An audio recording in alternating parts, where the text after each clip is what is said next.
Hello दोस्तों, स्वागत है वोल्टेज एक्सपेरिमेंट यूट्यूब चैनल में। आज हम लोग एक स्मार्ट चार्जर बनाने वाले हैं। आप कह रहे होंगे यार स्मार्टफोन तो होता है, ये स्मार्ट चार्जर भाई कौन सा ले आया तू। तो भाई ऐसा चार्जर बनाने वाले हैं, बिजली होगी तो फ़ोन चार्ज होगा, बिजली जाने के बाद भी फ़ोन चार्ज होता रहेगा। मतलब बिजली हो या ना हो, फ़ोन हमेशा चार्ज होता रहेगा। बहुत हो गई बातें, अब बिना टाइम ख़राब की वीडियो शुरू करते हैं। सबसे पहले हमको चार्जर की बॉडी चाहिए। मैंने 3 इंची का पीवीसी पाइप लेके उसको गर्म करके इस तरीके से एक बॉडी बना ली है, और इसके आगे और पीछे लगाने के लिए दोनों ढक्कन भी पहले ही बना के रख लिए हैं। भाई चार्जर में लगाने के लिए हमको चाहिए था एक पावर बैंक मॉड्यूल। मेरे पास में ये पुराना सा पावर बैंक मॉड्यूल पड़ा था जो कि भाई 2 एम्पियर का है, काफ़ी तेज़ चार्ज कर देता है ये फ़ोन को, तो हम इसी का यूज़ कर लेंगे। इसके बाद में एक 5 वोल्ट का चार्जर चाहिए जो कि 1 एम्पियर का हो तब भी चल जाएगा, लेकिन 2 एम्पियर का हो तो ज़्यादा अच्छी बात है। फिर भाई हमको एक प्लग चाहिए, लेकिन प्लग इसी तरीके का होना चाहिए क्योंकि इसकी पिंस जो है वो आगे से खुल जाती हैं, जिससे हमारा काम बहुत ही बढ़िया तरीके से हो जाएगा। इस टाइम पे मेरे पास में कोई भी चार्जिंग मॉड्यूल अवेलेबल नहीं है, तो मैं इस छोटे वाले पावर बैंक मॉड्यूल को ही काम में ले लूँगा। भाई इससे अपनी बैटरी काफ़ी ठीक तरीके से चार्ज हो जाएंगी। भाइयों मेरे पास में जितनी भी 18650 बैटरियाँ थी सारी की सारी ख़त्म हो गई थी यार। तो एक दिन मैं मार्केट गया हुआ था, मुझे लैपटॉप की बहुत सारी पुरानी बैटरियाँ मिल गई वहाँ पे, तो मैं सारी की सारी खरीद लाया। फटाफट से इसमें से एक बैटरी लेते हैं, उसको तोड़ ताड़ के जल्दी से इसके सेल निकाल लेते हैं।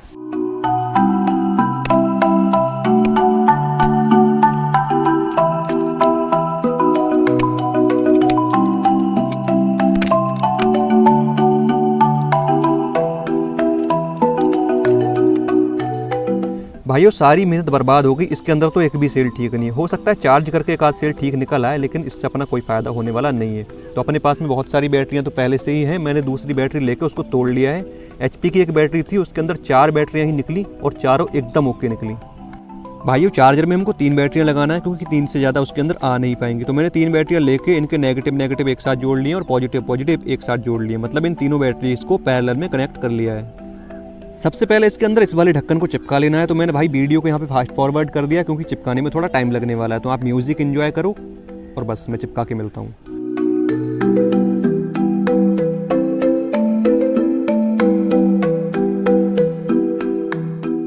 देखो भाई ये चिपक के रेडी हो चुका है। थोड़ा बहुत ओवर एक्स्ट्रा जो इधर उधर को निकल रहा था उसको सैंड पेपर से घिस के एकदम बराबर कर दिया है।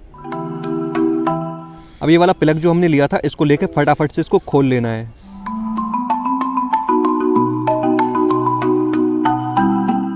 प्लग खोलने के बाद इसकी लैग्स को भी खोल लेता हूँ, जो कि भाई बहुत ही आराम से खुल जाती हैं। लैग खोलने के बाद में दोस्तों ये प्लास्टिक का जो ढक्कन बचता है, इस ढक्कन से मैंने यहाँ पे मार्क करके आराम से होल कर लिए थे, जहाँ पे प्लग की लैग्स अपनी बिल्कुल फिट बैठेंगी।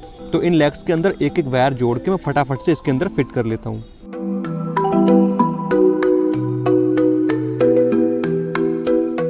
देखो भाई अब ये बोर्ड में लगने के लिए एकदम तैयार है, लेकिन उससे पहले इसके वायर्स को चार्जिंग प्लेट की इनपुट साइड में लगा देना है और चार्जिंग पे आउटपुट साइड में 2 वायर जोड़ के चार्जिंग प्लेट के ऊपर अच्छे से टेप लगा देना है, ताकि शॉर्ट सर्किट का डर बिल्कुल खत्म हो जाए।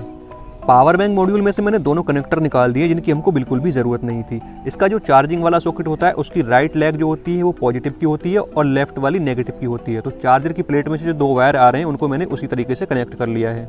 अब इसके अंदर तीनों बैटरीज को फिट कर देना, जो कि भाई बिल्कुल फिक्स बैठती हैं इस बॉडी के अंदर।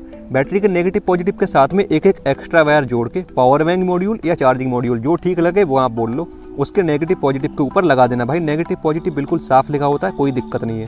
बैटरी का कनेक्शन करते ही इस चार्जिंग की प्लेट की LED पता नहीं क्यों जलने लगी है, लेकिन मैं इसको ऐसे ही जलने दूंगा। छोटी मोटी LED जलती रहेगी, क्या ही बैटरी डाउन हो जाएगी उससे। अब ये जो 2 एक्स्ट्रा वायर हमने जोड़े थे इसको पावर बैंक मॉड्यूल के नेगेटिव पॉजिटिव के ऊपर लगा देना है। बिल्कुल साफ होता है नेगेटिव पॉजिटिव, आप आराम से लगा लेंगे। भाई इतना करने के बाद में सारे के सारे कंपोनेंट्स को ग्लू गन की मदद से अच्छे से चिपका देना है। ग्लू गन लगाते टाइम बिल्कुल भी कंजूसी नहीं करना है, अच्छे से एकदम फिक्स कर देना है इसको। और सारे के सारे जो हमने मॉड्यूल यूज़ करे हैं उनके ऊपर मैंने अच्छे से टेप भी लगा दिया है, ताकि शॉर्ट सर्किट बिल्कुल भी ना हो पाए। अभी चिपकाने के लिए बस ये वाला पावर बैंक मॉड्यूल बचा है, तो मैं इसको भी जल्दी जल्दी से चिपका लेता हूँ।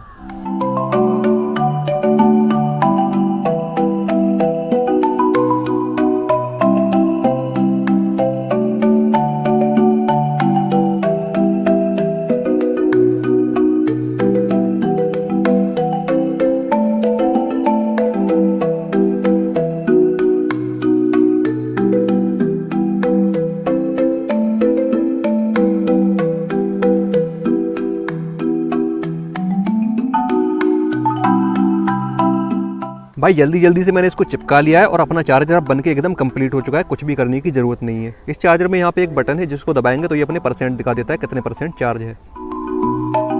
मैंने तो इसको चेक कर लिया है, लेकिन आपको मैं इसको चेक करके दिखा देता हूँ। देखो भाई, मैंने इसको लगाया बोर्ड के अंदर और किया स्विच ऑन, लेकिन पता कैसे लगेगा कि ये चार्ज हो रहा है? वो नीली वाली एलईडी ऐसी जलती रहेगी। लेकिन भाई साइड में पावर बैंक मॉड्यूल के अंदर एक छोटी सी एलईडी होती है, जब बैटरी चार्ज होती है तो वो ब्लिंक करती है, शायद आपको दिख गई होगी, जिससे हमको पता लग जाएगा अपनी बैटरी चार्ज हो रही है या नहीं हो रही है। अभी ये तो चार्ज हो रहा है, इससे एक फ़ोन चार्ज करके देख लेते हैं कि भाई फ़ोन चार्ज होगा या नहीं होगा, बस ऐसे देखने का ही है। ये देखो भाई, मैं इसके अंदर फ़ोन लगा रहा हूँ। ये जैसे ही मैंने इसके अंदर फ़ोन लगाया, फ़ोन के अंदर देखो करंट आ चुका है। पास से दिखाता हूँ मैं, ये देखो भाई फ़ोन चार्ज हो रहा है। अभी मैं इसका स्विच ऑफ करता हूँ, ये मैंने स्विच ऑफ कर दिया, तब भी फ़ोन चार्ज हो रहा है। मतलब लाइट आए या जाए, आप स्विच ऑफ करो ऑन करो, जब तक इसकी बैटरियाँ चार्ज हैं आपका फ़ोन चार्ज होता रहेगा। भाई कभी कभी ऐसा होता है ना, हमने फ़ोन चार्जिंग पे लगा दिया, बिजली चली गई तो अपना फ़ोन चार्ज हो नहीं पाता है। तो ये दिक्कत अब आपके साथ में नहीं होगी। फ़ोन लगा दो, बिजली आए जाए उससे कोई दिक्कत नहीं है, फ़ोन चार्ज हो जाएगा। अगर आपके पास में ऐसी कोई USB लाइट भी पड़ी है, वो भी आप इससे आराम से जला सकते हैं। देखो मैंने लगा दी, लाइट जल रही है। अभी मैं इसका स्विच ऑफ कर दूंगा तब भी जलती रहेगी, ऑन कर दूंगा तब भी जलती रहेगी, इसके ऊपर कोई दिक्कत नहीं है। और इसी के साथ साथ भाई अपना फ़ोन भी चार्ज होता रहेगा। तो देख लेते हैं भाई फ़ोन चार्ज हो रहा है या नहीं हो रहा है, या बस देखने के लिए करंट आ रहा है। देखते हैं 1% बढ़ा है या नहीं बढ़ा है। देखो भाई 7% तो हो चुका है, अभी 6% था, 1% बढ़ गया है, मतलब ठीक ठाक अपना फ़ोन भी चार्ज हो रहा है। तो भाइयों कैसी लगी आज की वीडियो और अपना बनाया हुआ स्मार्ट चार्जर कमेंट में ज़रूर बताना। वीडियो अच्छी लगी हो तो वीडियो को लाइक करके जल्दी से चैनल को सब्सक्राइब कर लो। मिलते हैं ऐसी किसी और इंटरेस्टिंग सी वीडियो में। जय हिंद।